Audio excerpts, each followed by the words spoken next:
All right, guys, we're now back with Jacob Shaffelburg. Jacob, congrats, called up to the Canadian team again this week for the September FIFA window. Also, the club's last match for a couple weeks, your Saturday against Atlanta. If you would start just by talking a little bit about what it's like to get called up again, and then also what you expect to see from Atlanta on Saturday night. Yeah, it's always an honor to get called up. Obviously, my last time there with Canada was a tough ending, but it's always nice to get called up, get back with that brotherhood, represent your country. And it's going to be a cool 2 travel places, Romania and Wales. So it's quite a travel, but it's going to be a lot of fun and just a new experience. And then Atlanta. Yeah, Atlanta's always fun.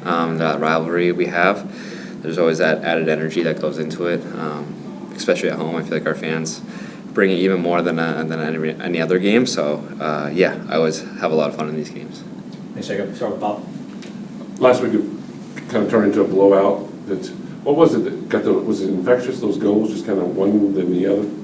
Yeah, I think that, and also just we were on that 3-game losing streak, so we just kind of had that built-up energy of like, screw this, like we're just going to get after it, not sitting back at all, and just kind of getting after the game.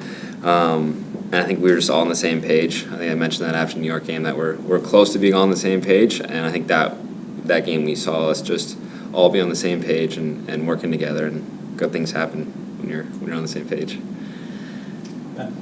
Yeah, with the Canada call up, obviously the World Cup is coming here in a few months. Feels like every kid's dream to play in a World Cup, but then having the chance to play one in your home country. Just what does the idea of that do for you? It's amazing. I try not to think about it too often, just because it's not a stressor, but just it's something that I can control, but can't really control at the end of the day. So it's just I'm going about it every day with my at club, just trying to be the best I can. And help out club, and then when I get called up, try to be the best I can be there. But I don't try to think too much about it because I kind of get in my head about it. But the short answer is it'd be an unbelievable experience if I get called in for that World Cup, and probably the biggest stress would be trying to get tickets for my family to some of those games because I think it's going to be hard. But so, kind of along those lines, just what are your goals personally for the rest of the season? Yeah, I think I kind of turned a new page just with being true to myself and just trying to be the best version of myself. So just trying to help the team as much as possible, I guess, whether that's starting a game or coming on the last 5 minutes or staying later after practice, trying to help younger guys, just trying to help everyone as much as I can, and just trying to be as happy as I can every day because I feel like when I'm happy, I'm playing my best soccer. So. Just enjoying life, I guess, is my goal for the rest of the year because I think I'm at my best when I'm enjoying life. Yeah. Jacob, to start off the game last week, you had a couple moments that maybe didn't go your way, and then by the end of your shift, you had 2 assists and man of the match candidate and all that.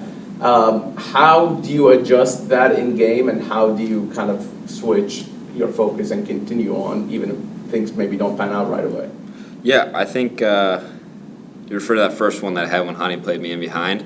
I think there's still moments where I'm on the right side that feel a bit foreign to me because when I'm on my left it just feels so smooth and easy, but then when it's on my right side sometimes it's just working through those wrinkles of just feeling comfortable with my right foot and just getting back to the basics. But I'll be honest, Hani came up to me and he was just like, you got to have that killer mentality and just do what you want to do and do it with like no fear. And I feel like he mentioned that shortly after like one of those happened, and I think one of the next times I got the ball I just said, screw it, I'm just going to try to get a touch out and get a cross in the box, and Hani made me look really good because it was not a good cross. But same with Sam on the second one, I just said, screw it, I'm just going to get after this guy and try to get a cross in. So that's the nice part about having two DPs in the box. They make you look good on sometimes a bad cross. So I think it's having your teammates boost you in the right times, and Hani's been really good about that from the first game I got here. So. And you mentioned that Atlanta rivalry for the fans. On the pitch, for the players, is there anything special about facing Atlanta? Yeah, I mean, certainly for a lot of us that have been here for a while now, I think it certainly means a lot to us. We don't try to think about, maybe what it means to them, but for us, there's a lot going into it. So Yeah, I think we have maybe a little bit more energy than another game, just to get out there and get after it and get that win that rivalry win for the fans too. So yeah, it's not too much. Jacob, this has been like an up and down season for you, and Yeah.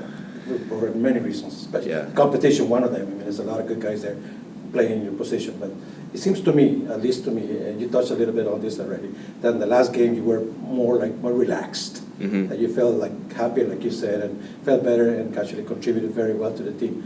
Was that probably what was missing from your personality, to just not stress yourself so much and just be yourself inside? Yeah, I think for a lot of the year, you go up and down, and you're not playing as much, and you're always trying to read into all these choices and decisions that are made. But I think within the last month, kind of came to that realization that you can't control that as much. You can only control how hard you work, and just like those little things. So I feel like I've kind of gotten after that. Just enjoyed my life with my wife and my daughter a lot more, seeing friends outside the facility as well.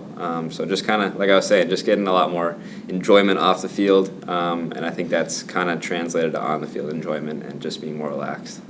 And then you already said something about how you crossed those two assists different ways this past game. Is it a better feeling when you do it with the weak, with your weak foot instead of the other one?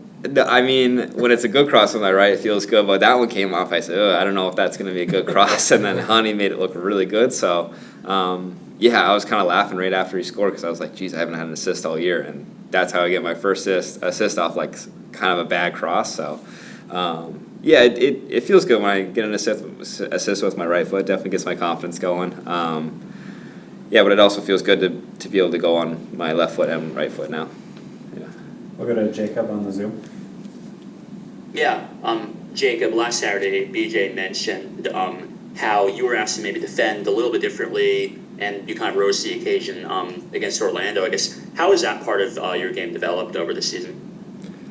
Yeah, I mean, I'll be honest, my defending always needs a lot of work. But I would say it's just kind of understanding what the team needs, and it's not like sprinting on a defender sometimes. Maybe it's going 80%, and helping my teammates get in a better position. And just little things tactically that maybe I haven't focused as much on in previous teams. But now with BJ, it's a bit more tactical. So just understanding that and really diving into it and being the best I can with the tactical version is something that I've worked on and feel like I've gotten better at, but still a lot of room for improvement. And, you played with Hani in 2022, late 2022, when he won the Golden Boot, and now, last week Sam Surridge took the lead in the Golden Boot race back with his pair of goals against Orlando. I guess what would playing with a second, Golden Boot winner here at Nashville SC mean to you and mean to the club, just knowing that everybody kind of plays a role in that success that Sam is having? Yeah, I mean, I would be insanely happy for Sam. He's one of my best friends on the team, so I couldn't be happy for him how his season's gone so far, and to help contribute even only for one of his however many goals he has is still I'm still happy to get up there. But yeah, it goes to show how much the team is behind him and just how we've been working together and how happy I guess we all are for him that he's doing well. I mean, even all the strikers are happy for him. Like, you see Hani giving him PKs to take. It's really cool to see from the start for me, like from being here from 2022 to now, and seeing the growth that Hani has in that aspect as well.